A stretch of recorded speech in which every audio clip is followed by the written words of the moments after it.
Hello everyone, I am Dr. Ubi, going to present my study on perception and behavioral intention towards dengue preventive practices among slum dwellers in a municipality area of West Bengal, a qualitative study using health building model. Dengue, we all know, it's a global health issue and its burden and consequence is rising in our country and particularly in our state in recent times. So, predominantly a peri-urban disease. The urban slums are particularly vulnerable to dengue due to various environmental issues and also the lack of awareness among the slum dwellers.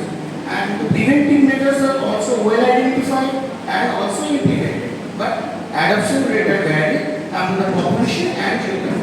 And we have known that the socio-behavioral attributes and disease perception influence the adoption rate among the population. So understanding a behavioral intention is highly needed. Health building model, a well-known socio-behavioral model, is used to explore and predict the preventive behavior for the adoption. And it is used in various health problems globally, including the mosquito-borne disease, but in our country, its use is still limited. Health building models are 6 constructs, perceive severity and susceptibility of the disease, perceive benefit and barriers for the preventive measures, and use to action and self-efficacy. In this background, we explore the perception and intention to adopt the dengue preventive practices among the slum dwellers of Berhampur municipality of Murshidabad, West Bengal.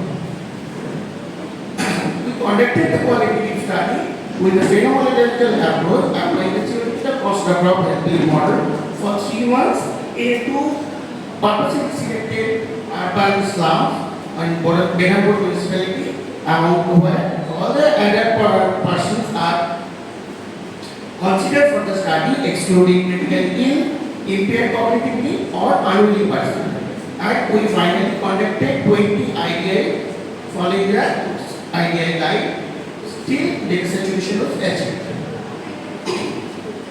After explaining the study purpose, we took informed consent and conducted IDI. And from the audio tape, IDI and the field notes, we made the text transcript, which are transformed into verbatims.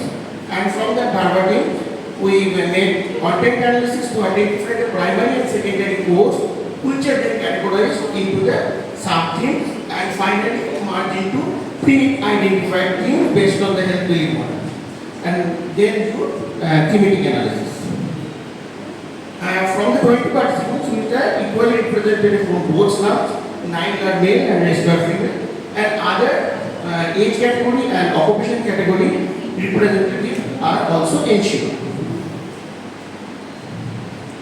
This is my tree map. First thing, perceived severity. Most of them correctly identified dengue as a severe disease, high mortality, there is difficulty in treatment, prolonged suffering due to and loss of earning duty is reason for this. Those think that the treatment is not so difficult, it may be treated in some home available measures. So perceived severity is not so, this is not so severe to them. And perceived susceptibility is mixed. Few think, yes, dengue is there at risk of getting dengue. Environmental vulnerability, occurrence of dengue in the near one, mosquito density in slum area responsible for that reason. And sometimes few misconceptions and less occurrence of dengue in the particular slum area, they think they are not so susceptible.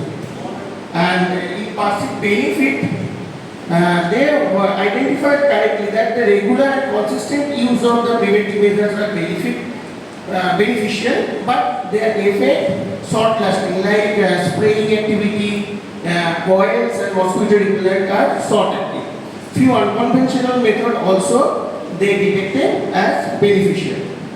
And in perceived barrier, physical discomfort, household pressure of normal household work, few alternative measures caused these are hindered them to use the preventive measures. And in use to action, most of them think this is a government responsibility. Few though think the community involvement like others member in the household or neighbor, if they do it, they will follow them.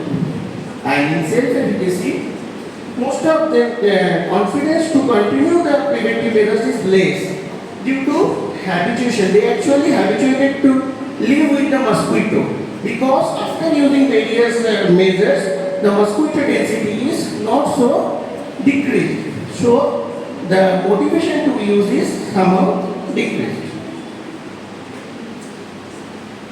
This is the few quotes with respect to representative themes.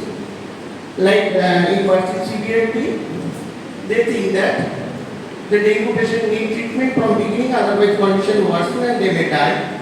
Few think if dengue people suffer for many days, make them so weak that it takes long time to recover. Something the people cannot go to work, but for poor people, if you cannot go to work, then it's a big problem of earning. And perceived susceptibility, perceived benefit,